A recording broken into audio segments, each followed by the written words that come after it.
Hello, everyone. Welcome to another episode of the Noisy Neighbours podcast. A special one tonight. Me and Christian are welcoming in a very good friend of ours and lifelong Spurs fan ahead of the final this week, Mr. Matthew Hewson. How are we, Matt? Good. Confident. Confident. Okay, I yeah. don't know about that. That's complete exaggeration. That's another way of saying like physically sick. Yeah, exactly. So yeah, obviously, first time you've been on the channel, lifelong Spurs fan. Your first final since the Champions League disaster that ended in about 30 seconds. Yeah, so that's a Soko's pointed finger. That was the end of that dream. And then it was about first minute, I reckon. Yeah. Then there was a Carling Cup win in 2008, which was your last trophy. Is that right? Yeah. I've got that in here. Okay, so what's pretty weird is, and obviously we'll get into the final, but I just want to talk about, this season and sort of what it's been like for you recently, because you had, under Poch, it was really good. You had some great times, great years, great seasons. Obviously, you got to the Champions League final, regularly top four. I think you came second, didn't you, to Leicester as well?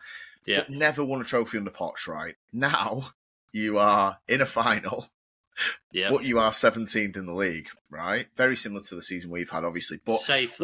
You are safe. What is it? I mean, what is it like? Obviously, you had the years under Poch were really good. You were great to watch as well, but never got the trophy. Now you might win a trophy, but come 17th. Where are you with the top four qualification and the trophy win as a Spurs fan? Obviously, it's been nearly 20 years since that Carabao Cup. Where are you at with it? Like, are you just kind of looking forward to this Wednesday and hoping you do it?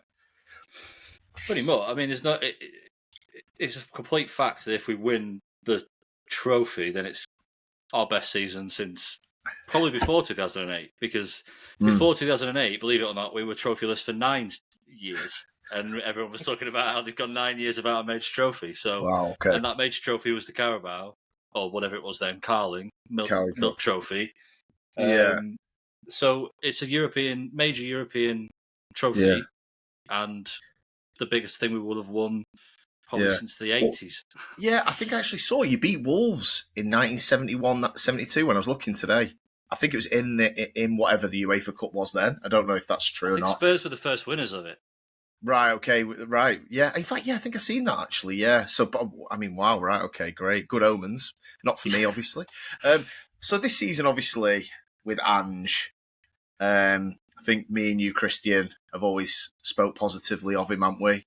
Really? Yeah, it's a weird one, isn't it? I've always told you, I'm a big fan of Ange, but I mean, a lot of it is down to his personality, the way he handles press conferences. I like the guy, but I can imagine if I put myself in Matt's situation, I can see why the Spurs contingency is completely split. Do you know what I mean? Where he's finishing in the league, but it's I've been looking forward to getting Matt on to just ask him what's your feelings on Ange in general? I love the guy, I really do. He is probably the funnest manager in the Premier League. It feels like he's pretty no nonsense, gruff Australian accent is just funny no matter where. He and the style of play we played last season and particularly first half of this season, it is pretty much all the pundits are look forward to watching a game of Spurs in because it's either going to be an absolute fucking disaster, definitely, or some sort of out of the blue masterclass where we just pump someone 7-0 and then next week lose. Like City at the Etihad. Yeah, exactly. or United 3 times, but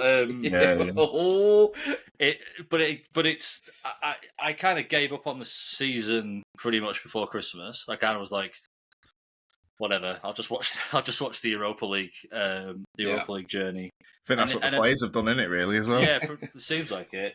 Pretty much, it has been. We aren't the same team without Van der Ven and Romero in the back line. We just leak goals for fun. I think you were saying to me the other day, Alex, our attack is still pretty much one of the best in the league, which just shows you how many goals we're leaking, considering we are only just safe in the league. I mean, that is the wildest thing. Obviously, I hit this with Christian last week, I think, or the week before, about the goal scored. Appreciate there's been games this weekend, so I don't know if it is still the case, but I think you have got statistically the 5th best attack in the league, maybe the 6th now. But I suppose just put it in context with Christian. Obviously, free scoring City of old have got 67 goals this season. Tottenham have got 63. Yeah. So you have pretty much gone step for step with City this year, and it's only Liverpool that have really gone much above 67. They've gone and got 83, and they've won the league. So, I mean, yeah, to your point, Matt. I mean, obviously, you've conceded 61, so you've scored 63 goals and got a +2 goal difference. I mean, that is incredible. It's astonishing. It's very late in the season as well, because I seem to remember. I remember like around Christmas we had like a +17. Shows you how bad we've been since the turn of the year. Like, Yeah. dude, So I mean, just on Ange, obviously, I mean, like, you've had Conte, Mourinho, and obviously they've had success in other clubs previous seasons. Obviously, Mourinho was great, 2004, 5, 6 sort of era, and then never really managed to reinvent himself. Conte sort of chips in with the odd league title and then disappears. I think he's about to do one now in Napoli, isn't he? So you had those two, but when it went toxic with them two. And obviously I can vouch for Mourinho because I experienced it too. However, we never saw Tottenham 17th. Where are you at with like getting rid of Ange? Like, because let's just forget Wednesday because it's a one-off game, and obviously the league is the league. Whoever wins, you're right. It'll put a glaze on the season, and certainly for Spurs because you're not won one in ages. But like, where are you with Ange? Like, would you keep him and just think, you know what? I think it's worth another crack. Like, where would you go if you sacked him? Yeah, it's hard to tell. I do feel like if we've got a fully fit team, it seems like unless we have the exact players that he needs on the pitch, even if there's like one or two that aren't there, like Maddison drops out, or we'd lose Romero, or we'd lose Van der Ven, the whole thing just falls to pieces, and we are absolutely terrible. If we've got his starting 11 on the pitch, we play well, we play nice football, and more than half the time we win. So it's whether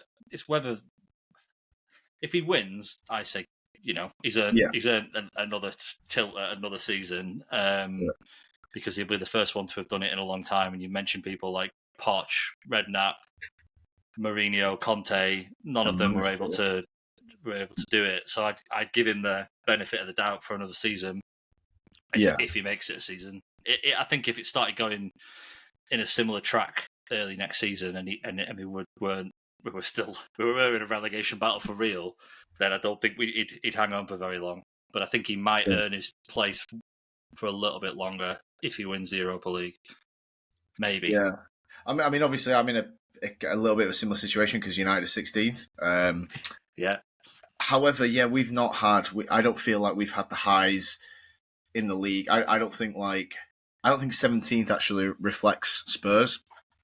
Whereas I think 16th does reflect United, which is pretty damning to say. But I actually do think. What do you mean in terms of performances? Yeah, I think because you mentioned Christmas when you sort of was like, right, the Prem's gone. We'll just focus on Europa or whatever.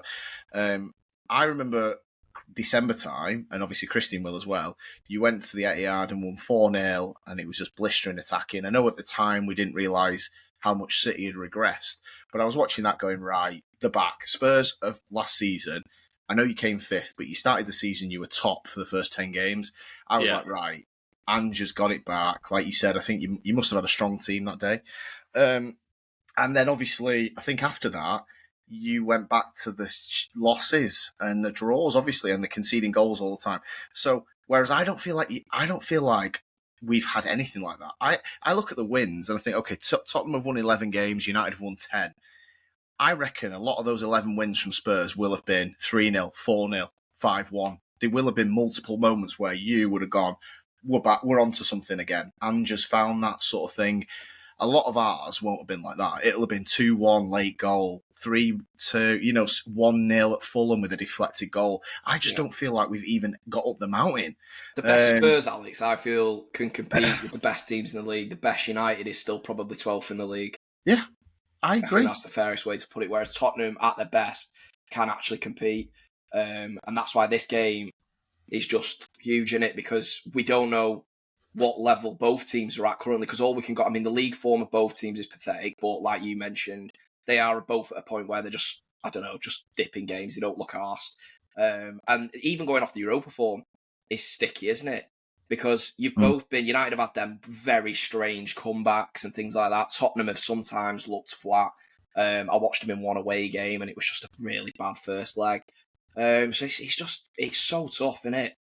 Well, Matt, you'll have to fill us in really, because obviously United and Tottenham have played Thursday night, same kickoff time now for the 3 knockout rounds. So I've actually not seen Tottenham play 1 minute of Europa League football this year. Just because you kick off at 8, so have we, and we both made it to the final. So I've not seen anything, obviously seen your results. Yeah. Now, obviously, the Ange style is gung-ho, and we will score one more than you. Looking at the results, and I've obviously spoke to you, when I've seen you, and you've said that it's been a little bit more measured at the Europa League run. Would that be a fair reflection on your 3 ties? I know Frankfurt was a tight one, wasn't it? Would you say that's how he's approached it? Yeah, knockout was very much, if I remember correctly, second fiddle. Still going after the league 'cause it was early on in the or top 4 at least. It was early on in the season. Yeah. Then when we got out of knockout, we started to get. So when we got into knockout, we started to get a little bit more sensible, particularly from the Frankfurt. Over 2 legs with Frankfurt, we controlled it.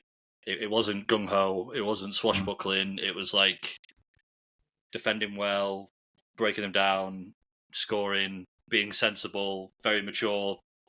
I don't think you'd describe it as an Ange performance, really. And similarly with Bodo Glimt, like pretty much over 2 legs, we just controlled it. It was pretty clinical.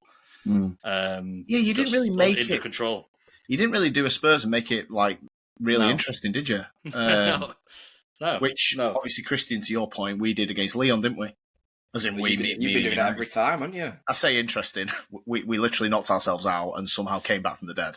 So, this is the uniqueness of this tie. Like, I'm trying to like think of how a comparison in my head of like a final with this much on the line in these circumstances. The only thing I can think of, I don't know if I mentioned this to you the weekend, is a playoff final where the loser literally just has egg on the face and they have to come back next year with nothing. That's the only comparison. Because, okay, Palace, in fairness, if they lost, it would have been devastating and they might not have known when the next opportunity comes by. But Tottenham, no offence to Palace, by the way, shout out them, great win. But when you're talking United and Spurs, they are the top 6, quote unquote, and they are expected to challenge. Top 16th and 17th. We might have to rewrite the top 6 after this season. But do you know what I'm saying? Like, I can't really compare it where it's like, I think Arsenal and Chelsea had a Europa League final a few seasons ago, maybe 5 years ago, and it was like, it wasn't like, okay, Arsenal got battered, but they came back next year and they were like, look, we can go again. Looking at these two, this is worst season of the modern era for the loser, isn't it? On Wednesday. Yeah. So, you know what I mean? Maybe more than the modern era. Well, back to when they were using bloody pigs' bladders as footballs as last time it was this bad. Or best 20 years. That's obviously, I've never experienced United in a playoff final. I mean, fucking hell, it might be coming up soon. If we carry on like that, it might be fucking next season. It might be in a few years. United Spurs will be doing this again. Yeah. Like I think it's a good analogy though. I think it's the only thing I can think of that it's so devastating or glory. Well, yeah, and I've got to say, like, thinking of fans that go through this every year in the playoffs, it is horrible. Like this feeling, because even in the FA Cup against City, the feeling was the sickness was based on losing to City again. It wasn't. I didn't think we were in the absolute pits of 16th, 17th in the league. I thought, win or lose, we will spend 250 million in the summer and be better. As it is, we did win. We did spend 250 million, and we are a lot worse somehow. But at the time, I didn't feel like, oh my God, this is like do or die. This week, I mean, one of us is going to be sitting here on Wednesday evening, having finished either 16th or 17th, and no Europe next season, and not won a trophy. No trophy. That's the truth of it. The emotion in this, I think that's what's just overriding it, because the team that wins, the fans are allowed to not forget the Prem form this season, but they can certainly glaze over it a little bit. Ultimately, you're going to get the same result as a team that's had a consistent year and finished in the top 4 or top 5, whatever it is now. So they will sort of be able to bypass and let it go. However, the team that loses, it's going to just be double mounted. They're going to all revert back to league form and go, no, this is not fucking good enough. And we've lost in a final to United or Tottenham or whatever, do you know what I mean? So I shouldn't have gone you first, and I should have said it the other way around. I suppose with the FA Cup, it was, to correct me if I'm wrong, but you would probably going into that thinking City City were favourites to win that FA Cup, right? You kind of always got that thing in the back of your mind where you're like, right, if we win, it's a bonus, but let's go. Yeah. And then you win it. This feels a hell of a lot more 50-50, sort of who can fucking call it, who knows? You know, like on paper, I think I'd have more Spurs players in the starting 11 than I would United players. Yeah, but I agree. Yeah. We also have the bloody Spursy hoodoo where we've not won a trophy in 20 years, and then before that 9 years. So it's not like we've got good pedigree. I wanted to ask you about that, Matt. Do you think the whole Spursy narrative? Do you think this group of players, does it fill you with confidence that these could be the ones to break that, like you say, that hoodoo? Maybe, and if we did, I think that is one thing you'd have to put at Ange's feet in the way he's, for sure, just the way he manages the players and the way he manages the media, and he keeps that sort of pressure off, but also tries to. He always talked about since he came is breaking that cycle and breaking that mentality and breaking the narrative that because the whole point of football is everybody's got a story, right? And Spurs' story, unfortunately, for the last however long has been being Spursy and not winning trophies, and that's the whole angle that pretty much everyone goes at Spurs with. So if he does do it, I think his man management and his sort of helping the young players and growing that squad in that way would be down to him. I suppose as well, just on the back of that question from Christian as well, is that like because it's been so long that you've had a final. I know it was only a few years, but I don't think anyone's left from that Poch team because they were coming to the end anyway. So I don't to the Carabao as well. But when we fired, Mourinho and you did start Mourinho, yeah. But I'd be interested to see. I mean, I'm just looking at your starting 11 now. A lot of these look like signings in the last 3 years. Your best 11, hypothetically, and we'll come to what you think is going to play on Wednesday in a minute. But so I think that benefits you in a way of the Spursy sort of vibe is attached to the club, not the players. And in fairness, like we'll have a look at some of your players and who you think's going to be key. You have got some guys in there. Well, one in particular, Cristiano Romero won a World Cup. 3 years ago and was one of the best defenders at the tournament, if not the best. I know. He's got an unpredictable side, but I think I think it's one of them in it because you even look at that Liverpool one. I bet nobody in that Liverpool, the squad that played Liverpool, is even in this. Son. Maybe Son. Maybe Son. Sorry, yeah. Who would start? I mean, there's Davis, but I don't think Davis is starting. Davis, yeah. But yeah, Sonny will be still there. Yeah. So I mean that's the thing in it. But like United in a weird way, we're almost the opposite where. We've been pretty terrible, but still win trophies. You'd almost say regularly. You've gone through about 17 teams since the. Yeah. Well, even the team we did a United pod the other day, didn't we, Christian? We looked at United's FA Cup final team against City from literally 12 months ago, and I think there's 3 players left. Yeah, I think it's Garnacho and Bruno that are going to start on Wednesday that played that day. So It is a real weird one because you think, well, I mean, obviously, like I'm looking at Casemiro personally. I'm guessing you're looking at Romero as your leader, and you're looking at these and thinking, right, mentally, you've got to get the rest of them ready, basically. It's either Romero or Son. If Son starts, Son will be captain, I reckon. He's not actually started a match yet, but he is fit, so he might. I don't know if he'll come on, but yeah. So he's only recently just got fit, Son, yeah. Yeah. He played against Villa at the weekend on Friday. So I mean, I suppose nice segue into the team, really, Matt, and what you're expecting to see from Ange. Obviously, a much more simple system than what Amorim plays, but also interesting how that's going to match up 4-3-3 versus 3-4-3, and obviously you've got very attacking fullbacks. I'm looking at your Bodo Glimt first leg here, Matt, and I'm just gonna blitz through it, assuming there's no injuries. We know obviously of the big one, but it actually looks like he didn't play against Bodo Glimt unless he came on Kulusevski, but he didn't start in the first No, leg. he was injured. He was injured then, right? Okay, so you've got Vicario, Porro, Romero, Van der Ven, Udogi. I think your back five is not going to be barring any injury. Yeah, okay. Okay, then we call midfield and attack. So you started Bissouma, Bentancur, Maddison. So Maddison obviously injured. Your front three was Johnson, Solanke, Richarlison that night. So obviously Maddison is the only guy in that team that can't play on Wednesday, and Kulusevski has since been injured again. So what is your? Well, I suppose, do you see any changes from that 11 aside from Maddison, or is it just Son for Richarlison, you think? Yeah, well, Kulusevski annoyingly got injured and has already gone for surgery and is out for the rest of the season because he was going to be the obvious step in there for Maddison, or just to fit into that sort of attacking mid bit. But I think it's going to be probably Basuma, Sarr. I won't be surprised if he plays Sarr. He did get a knock at the weekend, but I think he took him off out of precaution. Yeah. Johnson, Bentancur, Son, Solanke. Right, okay.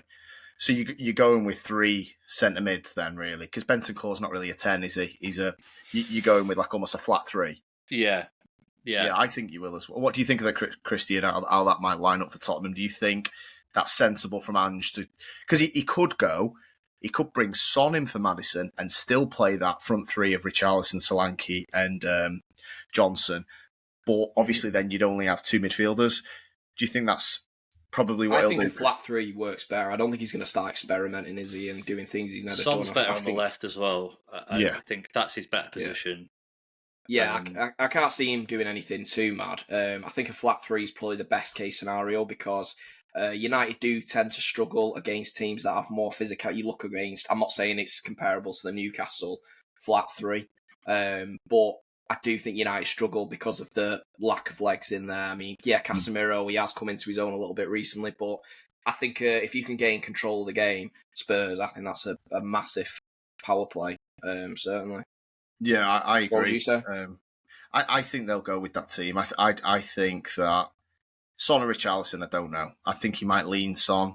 He will. I think because there's a lot of narrative around Sonny as well. Like, he's been at the club a long time. He's always been saying that he wants to stay and he wants to stay on until he can get a trophy. And, don't consider anybody a legend of Spurs unless they brought silverware home, which is a bit of shade on, the likes of Kane and a few others. But that's what he's been saying. So I think he will start.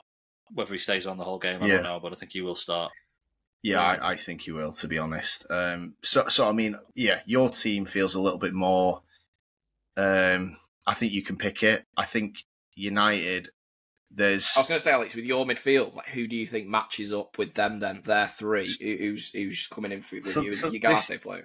This is a product of the 3-4-3 versus 4-3-3. This is probably an element of why we've struggled so much. Is that every week we seem to be giving up a guy in there. And obviously we're back to Casemiro now, who a year ago we were like, can we just pay Saudi to take him off our hands? And you mentioned Casemiro has been better, but he's been better in the Europa League against foreign sides. Now, this is the weird one. Spurs are a Prem side. So now, that's because he knows his wage is going up to $500,000 next year as well. He gets the Champions League, yeah. So I'm really concerned that something that's worked for us in the Europa is, I don't know if we can lean on that. Like against Bilbao were better than us technically, but I felt like Casemiro was like, no, we're not going out to Bilbao, and he had his experience. Obviously knows them from playing in La Liga, and they play a slower game. They're slower technical. Spurs are quicker in transition, more athletic. That's what I'm concerned about. It's something that we've lent on to get us here. Now we're against a Prem team who we've pretty much done shit against all season. And obviously the head-to-head, I think you mentioned it, Matt, you've beat us 3 times out of 3. I know each one of them has been slightly different. I mean, across 2 managers, 2 systems. But you're going into that thinking, I mean, as a fan, I'm like, are we due one? But are the players sat there going, these have beat us 3 times out of 3? That's the flip side. I can play the superstitious route, but what are the players? They aren't going to think that. So I'm a bit concerned about the centre mid because Ugarte and Casemiro haven't been great, really. And what Amorim tries to create is then an overload out wide. Now this is where I think the game will be won and lost. So Porro and Udogie are good. They're very, very offensive, assuming they're going to be bombing forward. Now, technically in a 3-4-3, you have these 2 10s that go out wide and you have a wing back. Now, if we went Ahmad at right wing back, I don't think he will, then that would really, in my opinion, be a chess move with Udogie, and then at least put the doubt in Udogie where it's like, but I don't think he will because Son might play. So he won't. It's going to be Mizraoui. So are we going to turn into a back 5 and then Spurs just mop the front 3 up comfortably? Yeah. So I've just got the same real concerns that I've had since Amorim's come in, really, with this system. I don't think it's necessarily working at all. And I think if we lined up 4-3-3 with, like, say, Mainu, Casemiro, Ugarte against Bissouma, Bentancur and Sarr, I think, okay, well, let's go man for man. Let's see who wins. Like, that's how I would personally think. And then obviously, we know he ain't going to change the system. He's obviously made his bed with that considerably. So, I just think we're going to give up too much in the middle and not gain enough in the wide areas, which is what the 3-4-3 is meant to do. Which Christian has been the case all season with this team, innit? We haven't got good wing backs, and to be fair, like the wingers 10s, whatever you call them, aren't great either. Other than Diallo. I mean, you're so heavily reliant on a Bruno performance in this game because if you look at this United team, I know we keep saying like these United teams in the past somehow cobble trophies, but this is by far the worst to attempt it. Do you know what I'm saying? So Bruno needs to be the guy that I think takes you over the line. I can't. Højlund's not going to get a fucking brace randomly, is he? The guy can't play football. So you are looking at Bruno. This is on you more than ever. You know, and I guess you've got your Garnachos, but again, I don't put him in too much of a dissimilar bracket to the other fella. So yeah, I mean, my mark job on Bruno Fernandes, take him out of the game. Sarr on Bruno. Yeah, I wouldn't be. I'm not saying man, but yeah, I say your point. I think from your perspective, Matt, I know it's weird because you know how bad we are. Is there anything you look at? Like, do you look at sort of the Ahmad against Udogie, maybe Garnacho, Porro, or Bruno behind that back, the DM sort of role? Is there anything you look at and go, oh, you know, that's an important battle? For me, the only thing I can think of is Ahmad and Udogie bombing on. That's the only thing I'm sort of clinging to, really. Yeah, I as much as I can't stand him, I'm always fearful of Bruno Fernandes in any match because he's the best player you've got by some distance, isn't he? I just think he's just got the face of a 4-year-old. I just want to slap it with a beard. Whatever. I don't want to slap all 4-year-olds, just Bruno Fernandes. But yeah, maybe. I mean, Udogie, I'd say like 5 games ago he's just coming back from injury and he didn't look great because Spence had kind of dropped into that role pretty comfortably and was doing well, but he has been doing he's kind of back to his best over the past few games, well, in Europe anyway. So I don't know. It could be an interesting battle, yeah. Because like you say, we will be bombing forward for sure. That's why it's so important we have Van der Ven in the team as well, because he can the pace he's got just to cover back. Just gets us out of jail so many times when one of the fullbacks has just gone a bit too far and isn't been able to trace back, and then all of a sudden he comes out of absolutely nowhere with the afterburners on and cleans up. He's Rolls Royce and Van der Ven. He's just that hamstring. He's Rolls Royce with a slow puncture. It's just that no, I like the wheel falls off every sort of every few months, and then he's needs a new hamstring fitting. Then you've got the other one who is. This is. I tell you something else that I'm looking at in this final that might need to happen in this Europa League run. Things have happened for United at right times. They've got. I'm not saying they've been lucky, but it's been like we're really struggling. We get a penalty. We're really struggling. Red card for the other team. Honestly, I'm not. I know you can't hang your hat on this, but I am just thinking: is there a Romero moment that's going to go for United here, where he just gets too much adrenaline? Bosh, red card. Like that's something that I'm even looking at because I have got a lot of concerns on the footballing side of it. I'm looking at that, thinking, where's your trust level with Romero? Pretty high. He's on the edge. He does live on the edge, but yeah, he's got it in him. He's absolutely got it in him. But over the last since Ange came in, really, particularly the second season, I don't know what's happened. I think he got given the vice captaincy, and he has calmed down. He's a bit more level-headed and sensible. I mean, he's won the World Cup since, right? He's been in a World Cup final. He's got that more experience. He's a bit older. He's been given more responsibility with the vice captaincy. It's calmed him down a bit. But I will absolutely not bet against it. I'm not going to put a bet on saying Romero definitely won't shit the bed and get a red card in the Europa League final, because that is absolutely a possibility. Not as likely as 4 years ago, though. No, I tell your point. Yeah, I mean, look, you mentioned player for player, combined 11. I know combined 11s are difficult because we play 100 defenders and you play 4, and even 2 of your 4 defenders prefer to attack. But you mentioning Van der Ven, Romero. I mean, we're sat here as United fans hoping Lenny Yoro, who nobody had even heard of a year ago, is fit to play. That's where we're at. If he's not fit, you are looking at a back three of Lindelof, Maguire, Shaw. That is honestly what we're staring at. And Lindelof's going for free in the summer. Maguire, we triggered that 1 year just out of desperation, but he's not good. And Luke Shaw, I mean, look, there's no way he'll play 90 minutes. He's used to sitting on the sofa in his underpants with a bowl of cereal and a Call of Duty fucking controller in his hand, isn't he?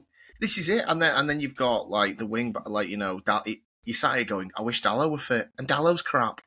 This is, I think the longer this is, when it was like, okay, you got Spurs in a final, I was sort of in my head trying to go, right, Man United will beat Spurs in a final. But when you actually look at it, you got to ask yourself how.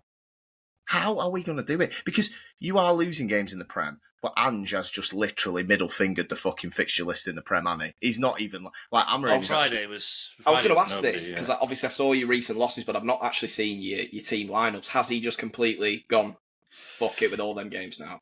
Basically, since Van der Ven's come back, he's had him wrapped in cotton wool and put in cold storage, and like that fucking Han Solo where it gets frozen in that carbonite in Star Wars. He just puts him away in a cupboard. Yeah. And then a Europa League game comes up and he just defrosts him and puts him back on the pitch because he's terrified of his hamstring going. So I would say, since he's come back from injury, he's been in barely any Prem games. He's just been saving him for the Europa. Romero has been back, and everyone else has kind of cycled because we do keep getting injuries again. I don't know if there's a lot of things around the way Ange plays and the fact that we're always the way he trains and the sprinting that everyone has to do, we're more prone to hamstring injuries. I don't know if that's true or not. We just might have had an unlucky season, to be honest. But yeah, not having Van der Ven makes a difference. Yeah, because we leak goals so much easier without him in the team. It's crazy because with that in mind, we sort of don't know the level of Tottenham, like the level they can come in at. Whereas United have actually been trying, Alex. You know what I'm saying? Like we've watched them. They're not purposely throwing games. They have actually been putting out players. I mean, I know obviously you had the Ahmad injury, so people could lean on that one. But they're not. I don't think they've actively been going into games thinking "fuck it." They just aren't that good. Yeah, well, I know it was the last game anyway. I just want to look at Chelsea, the lineup against Chelsea, but I'm pretty sure there was like one player that would have been played in the Europa. I think. Yeah, I know you played Villa, we played Chelsea on Friday night. This is what I think, right? I think if you've got better players, certainly if they've got a bit of a knack of picking up injuries, a la Van der Ven, etc., you can almost hang your hat that I will plug them in on Wednesday and they're going to perform for me. My worry is them being fit. Now, the situation Amarim's got is he's trying to get continuity with a shit bunch of players. So the reason Amarim is not just going, U11, sit there till next Wednesday, is because he's desperate to find something. To get Tuna out of them. Yeah, he's like, Chelsea would be, okay, we lost 1-0, great. I know, it's like you said, we've, played 11 players that we shouldn't have played. We should have just thrown it. But we haven't got that thing of, we'll just play you next Wednesday, 10 days off. So Amarim is like trying to play. And this is a thing, I don't know which way he's going to go with the team because Bruno and Casemiro played at Chelsea and Ugarte was on the bench. That would be a big call to leave Ugarte out. just because of his legs, really. So I do anticipate Ugarte will play, but this is the thing. I just don't think Amarim's gone down the completely rested route because he's desperate to find something that might work. Yeah. But you don't get paid off for him because he didn't get any injuries, did he? Didn't really know. There's enough of a gap. Just between... Euro, yeah. Euro got injured against West Ham, but that, in fairness, that was the league game before Chelsea. So, you've got to field players. So obviously, Friday we played Son and we played Sarr. The only two I think would start. Right. But mainly because they've both been injured and they're coming back. So I imagine he was trying to get fitness out of them, which is why he played them. But everyone else, from the keeper to the front line, won't start. Well, as well. I mean, just around the team as well, like you said, Christian, it has been stronger from Amarim's perspective. A big talking point in the last two games has been Højlund and how his level has gone to. Look, he's been bad, but he actually got a goal against Bilbao, and we were like, right, okay, let's see if he can get another one before the final. He has been as bad as... Right, put it this way, you couldn't have played any worse than Højlund did against West Ham and Chelsea. You know when people go, oh, my dad could have had a go and played better. You couldn't have been any worse. He lost every duel. He didn't make any passes. He didn't make any dribbles, and he didn't take any shots. And if he did, they went over the bar. It was actually unbelievable how bad he was. So now we've gone from, right, Højlund will play. We know he's not good enough, but he's a 9. We have a focal point, or whatever you want to call it. Now, there is major concern of, do we even play Højlund? And we don't have any do you think, I was going to come to this, actually. If not, then, who would you actually put in? Would you go Mainoo and just do that thing you've done in the past, maybe like a false 9 extra man in there? Or I mean, if he plays like he did against West Ham and Chelsea, there's an argument to play Mount, Mainoo, fucking anyone there because he's that bad. And I do look at Romero and Van der Ven, and if they play well, Højlund's going to get nothing. Oh, Alex, them two are laughing with each other. I tell you, if they see Højlund playing, he's not going to do anything. He can't do anything against real dross in the Prem. So he's got 4 league goals. What was the recruitment strategy there? Was it just that it sounded like Haaland? Yeah. Honestly. Well, I have got I wouldn't rule that out either, Matt. But there is he was signed to the same agency as Ten Hag, so there's this sort of Twitter rumor that went round that it was some sort of dodgy deal where Ten Hag's agency got a massive cut out of a 72 mil transfer where he should have money been laundering. I can see him if you had an established old guard great striker on the team and you went and bought him as an understudy, not for 70 odd mil, and have him be second fiddle and maybe a cut player or whatever and get his stripes. But 70 mil on your starting striker. Absolute dross he is. He can't do the basics. When the ball's coming towards him, he doesn't look at the flight of the ball. I don't know what level he was. I mean, who was he scouted at as a kid? I was going to say, Alex, with Højlund as well, because a lot of United fans seem to say, now we need Højlund playing because he is actually a recognised number 9. I get where they're coming from, but you don't get the things that you would get out of a recognised number 9. You don't get them benefits. So for me, I would play a Mount, a Mainoo, or whatever, just because they are more of they can actually play football. You're going to get more out of them there than you will out of having a Højlund who can't do the basics of a number 9 anyway. Do you know what I mean? So I think, when the full-time whistle went against Bilbao, I was like, right, we'll just play Højlund and we'll just hopefully he'll do all right and cause maybe a little bit of problems. The last 2 league games, like I said, I mean, it's just been horrendous for him, and the fans are looking at it. God knows what Amarim's thinking, because now you've got that thing. Let's say Solanke is an example in Spurs' or, Postecoglou's situation. Whatever you think of Solanke, you know what you're gonna get from him. You know what his 7 out of 10 looks like, and you've got strong, good hold up play. Yeah. Play the ball very good off the ball as well. Yeah. I think he works. He fucking grafts as well. And we can't play out, so I'm going to be interested to see how many turnovers might come from Solanke pressing. But what I'm trying to say is, even if Solanke just doesn't have a great game, you sort of can picture the game he's going to have. It'll be 6.5, 7 out of 10. Spurs will be happy with that. You'd be happy with, obviously, you're hoping he has a 9 out of 10 and scores 2. What I'm looking at is with Højlund, I'm going into this thinking he could be the worst player on the pitch by a distance. And that's what I assume. I fucking like to think Amorim's thinking because he's watching it just like I am. So, but Christian, what do you do? Do you go, like, we haven't done the false nine? Like listen, I'm just saying this to be devil's advocate. So, he is running with Haaland, mate. No, Højlund, sorry. Well, to be fair, Haaland's doing a good impression of him at the minute. So, yeah, no, I don't think he's doing anything other than Højlund because he would have had to have at least trialled this. So he trialled it once with Mainu, and then it never got done again. You know what? Bring it back. What we needed is the Bilbao second leg was like the Chelsea game. If he was that bad, Amorim might have gone, I've got 2 league games now to go with a false nine and at least try and do something. However, he went down the Højlund, let's get him another goal route, which I would have done because he is a striker, is his position. So we're in a mess, really. And then at the other end, Spurs have got a pretty solid keeper in Vicario. We have got, I would say, a guy who isn't a goalkeeper. I think he's just found a pair of gloves and some stupid club has paid 50 million for him and we're stuck with him. Yeah, I mean, on Friday, did you see that? He just reminded us on Friday, that little palm out into the 6-yard box for Enzo Fernandez. I didn't see it. I actually missed the game completely. It's like, so. It was Chelsea weren't great. They didn't even have a striker on. They scored a late goal. They didn't really have that many chances, to be fair, but a hopeless long-range effort. Yeah, just a little reminder for us Reds for Wednesday. Palmed it straight to Fernandez in the 6-yard box and he blazed over. But yeah, so look, I mean, I'm going into this going, I'm just praying that 2 players out the spine of the team are not 1 out of 10. Because, and Onana and Højlund, that's, look, we'll do the predictions in a minute, but I'm very intrigued to what you're going to say, Christian, because, I mean, I'm a United fan, I'm struggling to find a narrative other than just Spurs shit the bed in the tunnel. Yeah. Hey, but it's worked for many teams before.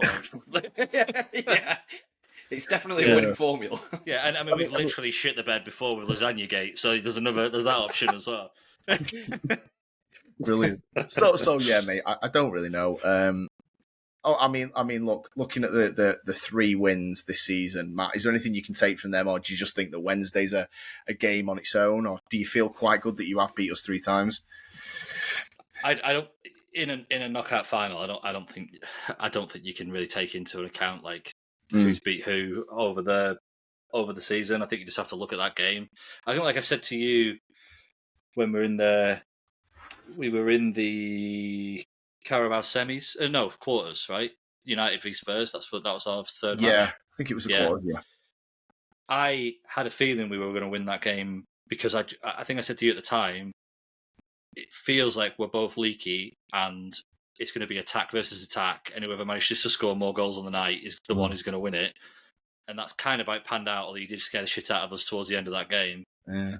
4-3, wasn't it? 4-3, yeah. Yeah, it was comfortable. We had a great first half, and then we, did a bit of bed shitting towards the end of the game, and it went pretty. I think did Diallo block a goal kick or a clearance from Forster, and it went in or something like that. Something like that, yeah. So yeah, I agree with you. I think that other than just looking at from a completely, completely superstitious point of view, where you go, well, they're not going to beat United 4 out of 4. I don't really think it really, and obviously the Ten Hag one at the beginning of the season doesn't matter because Christ, it's a different manager and a different team, system, everything. So, I suppose. Go on, Christian. Sorry. Yeah, I was just going to say, we've spoke about the whole Spursy narrative, and a lot of people are obviously concentrating on that, which is fair. Do you think it's worth mentioning how much Spurs want this, though? Like, I remember when we were in this situation and we were getting terrored by United. We hadn't won anything for 34, 35 years. Tottenham have just as bad, if not worse off, their nearest and dearest. It's worth mentioning, could it be a factor that United not winning this, they do cobble trophies year in, year out anyway, somehow. Tottenham, this is bigger.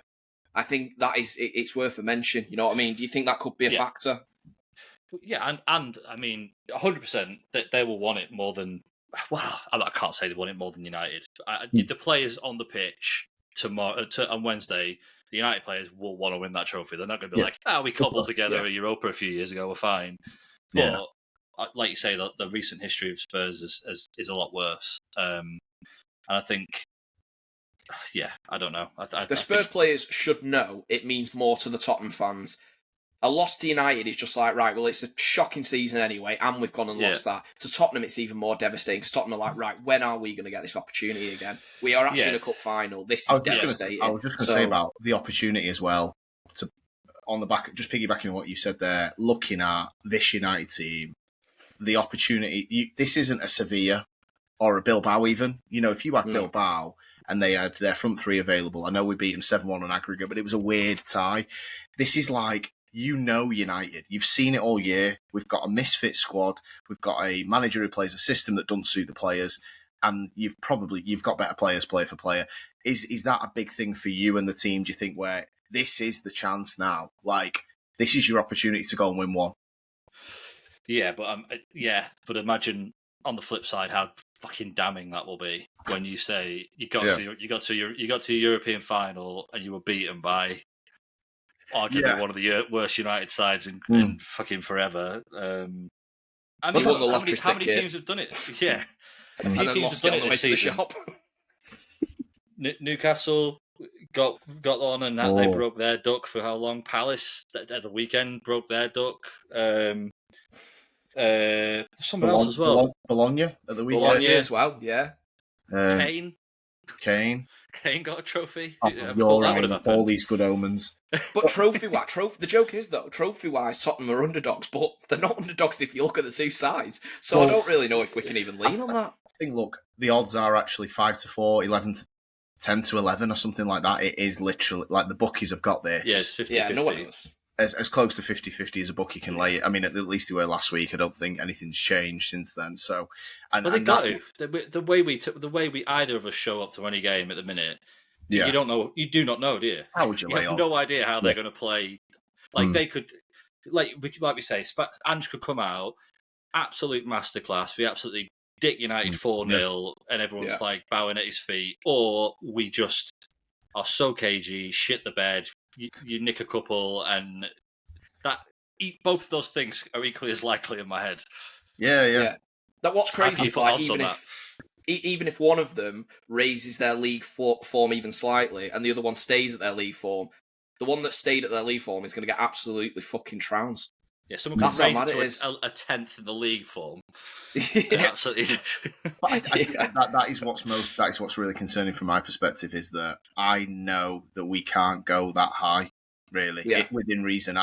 Like I'm saying, look, if Spurs rocked up, I know you've got Kulusevski and Maddison missing, so probably not going to reach, say, the 4-0 at the Etihad level, but still, if all your players play, they could. I wouldn't rule out a lot of them having an 8 out of 10.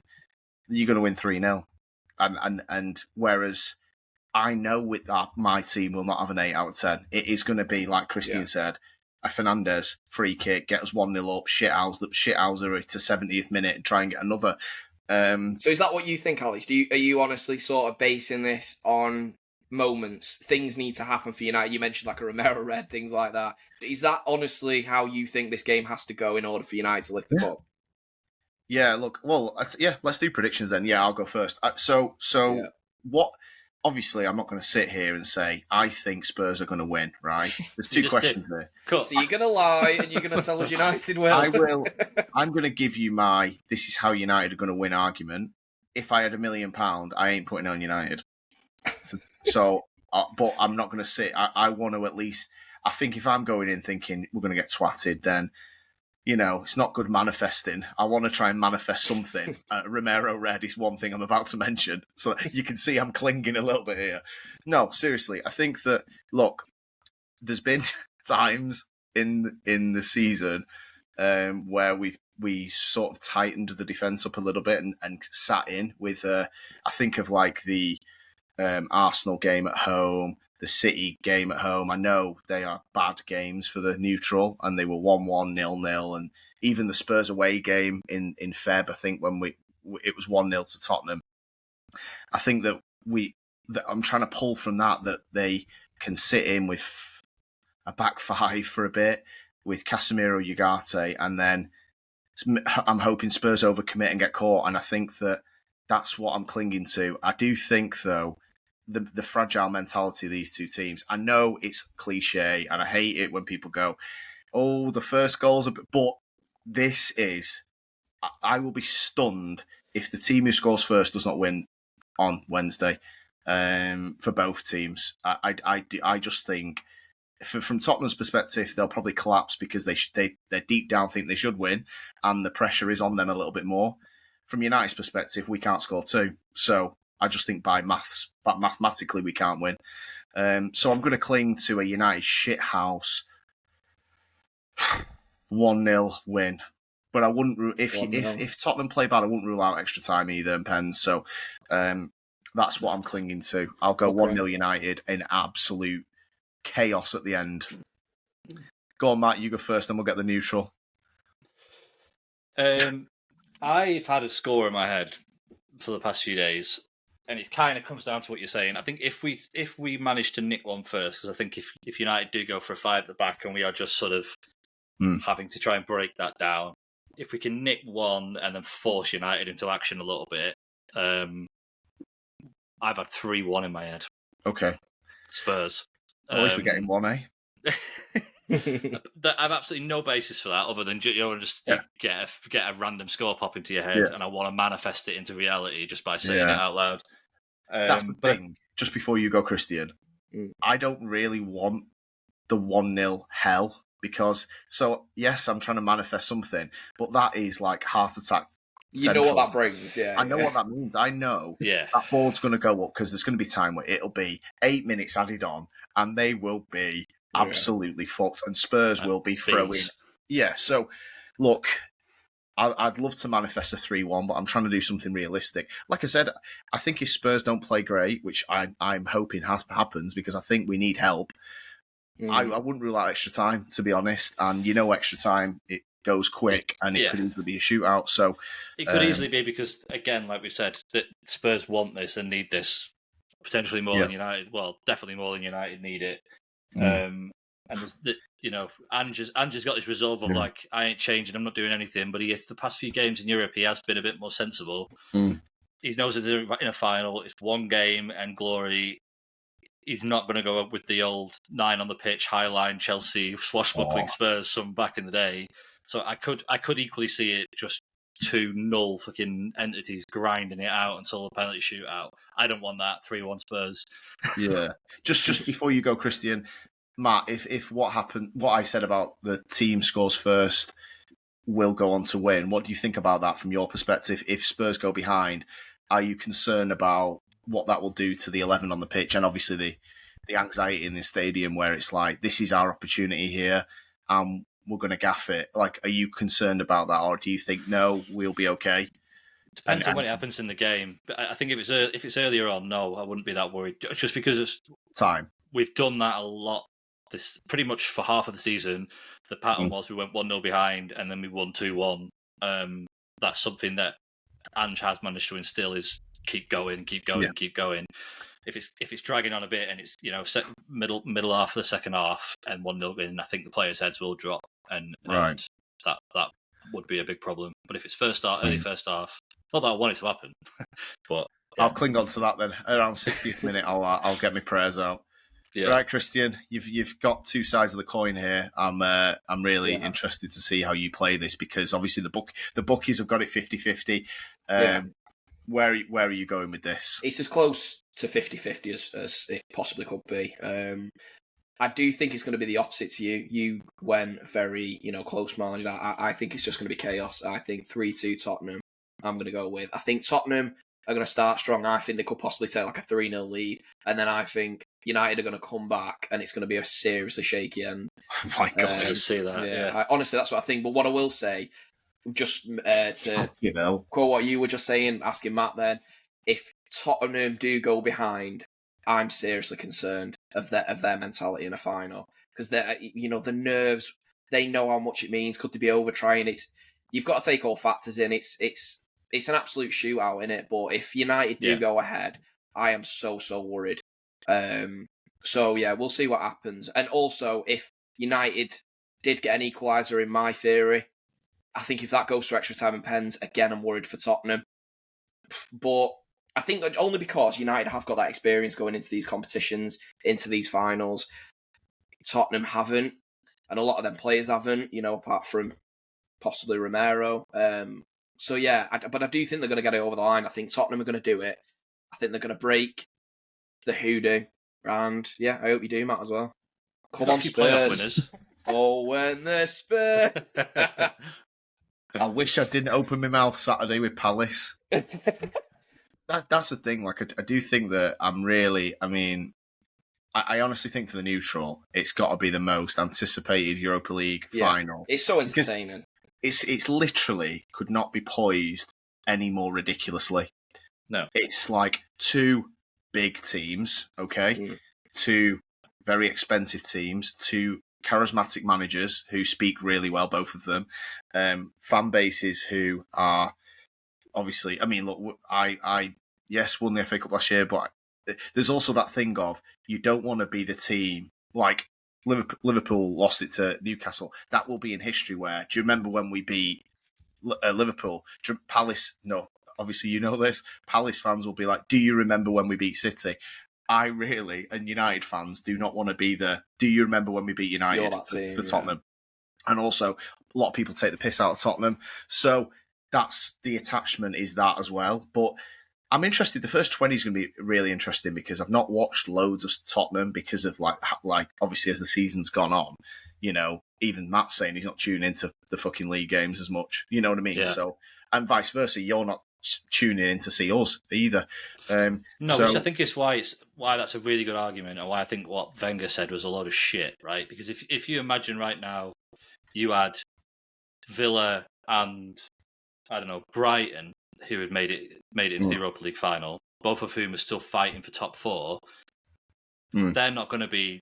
It's not going to be all out fucking war on the pitch for the Europa League final with a chance of getting Champions League. Their best bet is to try and secure top four.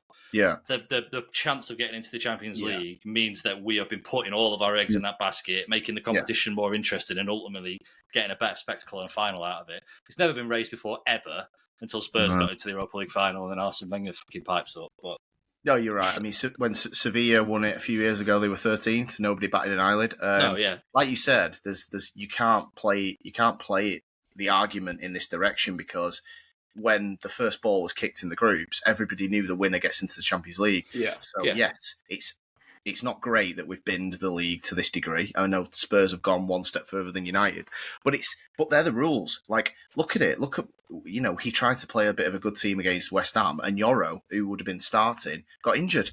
So in a way, you almost look at Kulusevski and Yoro and are like, well, that's why we've been losing league games at the rate we have. Because God forbid, say Spurs got no injuries and United got 5. I mean, Christ, we get twatted, and not vice versa because we don't batter anyone. But that is the only thing I am thinking is like, there's no way in my head United blitz Spurs on Wednesday. There's no way, even just a freakish game, unless, like I said, Romero gets sent off in the first half. I really hope in 4 days that isn't clipped, and then another thing of 8 fucking goals for United. Oh, that was the I want an Mbappe hat trick. That was brilliant. I mean, I nearly actually had one on Saturday because I said when Eze scores in the 13th minute and it was the bloody 16th, I nearly had an absolute goal clip. But first 20 minutes going to be massive, Matt. I really am intrigued as to how well both teams play, but obviously seeing how Ange sends you out, is it going to be, let's get through the first 20, boys. It's 0-0. They aren't going to, United ain't going to come on to you like, we're not going to be smothering you on a high press. Or does Ange go and get it won in the first half an hour? I can't wait. I think we can all agree as well. I know, obviously, you want your team to win, Alex, but there is a factor of comedy around it. If they do win, and the shit that Arsenal have given them over the years, and they're going to win a European trophy and finish where they did, and that knobhead's in phase 49. There's just, mate, honestly, that would be poetic justice. They were the best team in the Champions League. Oh, yeah, they won that one, didn't they? They won the best. They won that one. They won the last 2 Premier League trophies before this year. Yeah, his cabinet's full. IOUs. I can't wait for this is the only thing. Well, I'll get it either way because he'll post the same video or tweet either way. But Lee Gunner, if he has to type out what phase is Ange in, honestly, I don't want it. But if we do lose, I want Lee Gunner capitals. What phase is Ange in, and boiling the piss of every Gooner. That will be the only. It's not a saving grace because I'll probably be being sick, but. At least in a few weeks, I can maybe go back and watch Lee Gunner lose his shit that Ange has won a trophy. But it'll be what phase is Hammer him in, if it's the other way around. Yeah. So it's a hell of a baller move as well to come out early in the season and go, yeah, mate, I always win a trophy in my second season. Fucking do nothing and then actually pull off the Europa League. And then I reckon he just drops the mic and fucks off back to Australia and no one ever sees him again. That has got the potential to be the biggest big dick comment in football because he said it as a Spurs manager. Like, no offense, Matt, but he's not sat there with a fucking £300 million nest egg Chelsea team. It is old.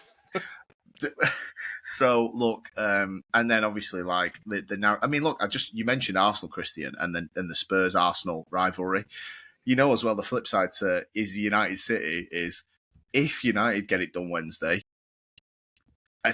achievements-wise, we've had a better season than you. I said this to you, banter aside. But same with Tottenham. Either one of you have both had a better season than City because I'm not one of these that leans into, we had a couple of good performances, Wolves at home. No, fuck off. Like, at the end of the day, if you end up with the European trophy and you get top four and we're scraggling to get top four and we lost to Palace in the final, it's undoubtedly... You can't have it both ways, can you? Because you like Spurs get it in the neck all the time. You don't got any trophies, you haven't got any trophies. Yeah. So they don't remember, So you can't lean on league performance. Yeah, you can't then say, oh, well, but we were better in the league. But if you didn't win the league, and this goes for any team, of course. You can't have it both ways. Trophy. Excuses, isn't I agree. Yeah, 100%. So you're down in the capital, aren't you? Just like you with work. You're not at some Spurs fan park, are you, Matt, for the final? No, I think I'm going to be around Blackheath way at a pub somewhere. Find somewhere to watch it. Wow, hopefully find some Spurs fans. I might be more United fans in London than Spurs fans. I don't know. The Cockney Reds are going to be out in force, aren't they? Yeah. Well, you know where me and Christian are going to be, and I, in a way, hope I don't see you on the stream because if I do, I know you've either just scored or you've just won. If obviously it doesn't come up when you join the stream, but I will be anxious every time that viewer count goes up by one. I will assume it's you, and I'll assume we're losing. But don't you worry, we don't have a Tottenham fan on the stream, but we've got as close as we possibly could to.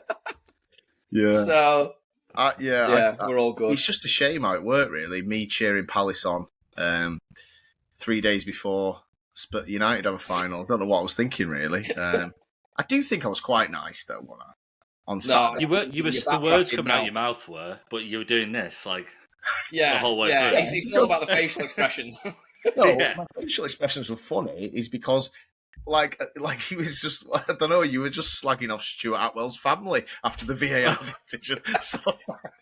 So I had joking, I was holding back. Nah, it's going to be great. It's going to be great for one of us anyway. That is the maddest thing. I think a good way to wrap this up is one of us is going to be able to look at City or Arsenal, our main rivals, and go, we've had a better season than you. And I can't even reply to it. And I will be sat next to one, so he'll be the first one to hear it. But, oh, man, I feel ill. I thought this might calm me down, but I feel less confident and more sick. So, yeah, thanks for that. Good. Right. Matt, thank you for joining us to run through it from a Spurs perspective. I would say good luck, but I really don't wish you any luck at all. Good luck from all the podcast, everyone here. United need as much luck as possible, which we've had. I hope we've not burnt it all. Yeah, thanks for joining us, Matt. Appreciate it. Christian, see you on Wednesday for the big one. Awesome. See you later. Bye-bye. Hey guys. Bye.